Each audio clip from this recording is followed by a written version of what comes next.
And welcome back to the Orange and Brown Talk podcast. We're happy to welcome on senior NFL writer for Outkick, Armando-Salguero. Armando, thanks for joining us. Dan, Mary Kay, good to be here with you. Yeah, thanks so much for this, Armando.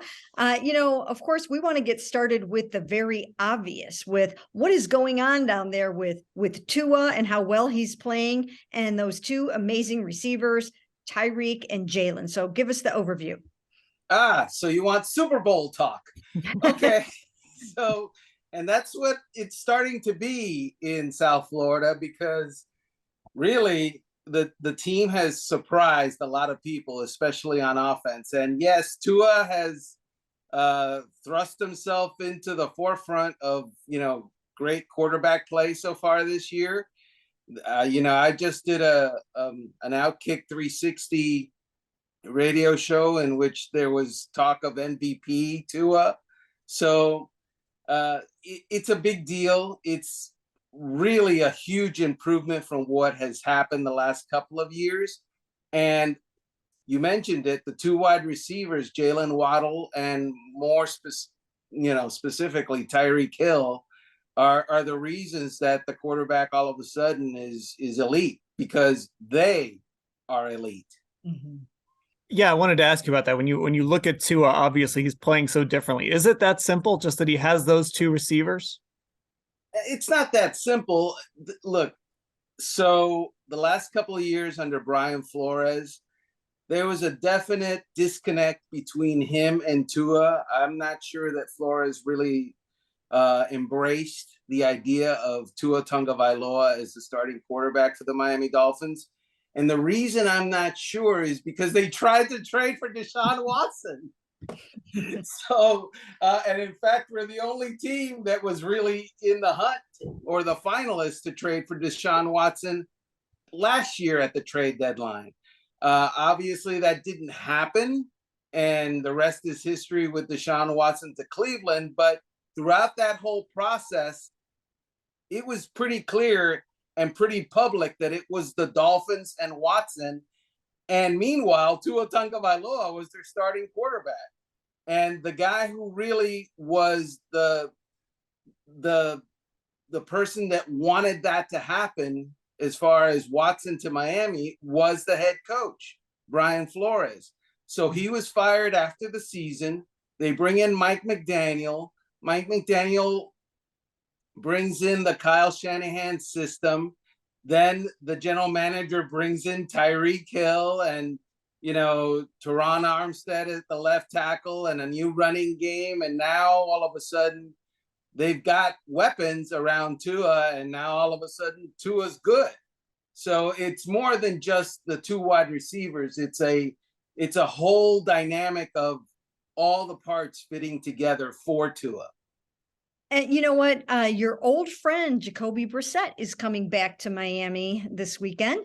So just wondering, we know so much about the Miami offense, and that's all we're kind of talking about up here.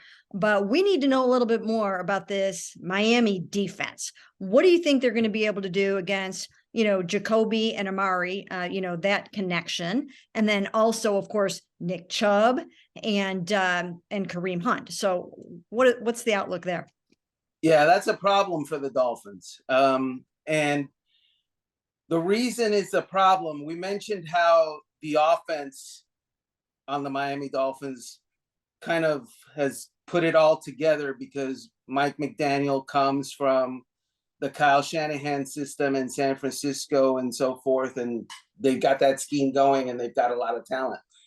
The Dolphins, you got to understand, fired a defensive-minded head coach, the guy that used to call the defensive plays for the New England Patriots, the guy that was calling the defensive plays for the Patriots on the day that they beat the Los Angeles Rams in the Super Bowl and held them to 3 points. So for all the improvement that the offense has made under McDaniel, the defense, minus Brian Flores, has taken a step back. Mm-hmm. And that is obvious to anyone with eyes. And part of that is injuries. Part of that is they don't get to the passer very well. Part of that is, I don't know, they don't have Flores. They certainly don't have the discipline that they had previously. And by the way, Josh Boyer was Flores' defensive coordinator, and he remains the defensive coordinator. But again, it's the Flores absence that kind of glows in neon. I would say this to you. Jacoby Brissett, one of his many gifts is he doesn't turn the ball over. He doesn't have to worry with the Dolphins defense. They don't turn the ball over, and they haven't. That's one of the reasons that they went out and got Bradley Chubb at the trade deadline. They need to do more. They've been, I don't want to say victims, but they've given up a lot of yards. All right, Armando, before we let you go, do you have a pick for Sunday? Yeah, it's going to be warm.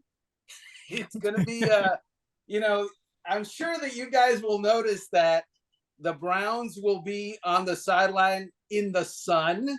Everybody seems to not know this until they get there. And it's like, oh, they're putting the visiting team in the sun while the Dolphins are in the shade. How did that happen? Well, that's how it's meant to happen. And so the Dolphins expect to, have a fourth quarter advantage because of that.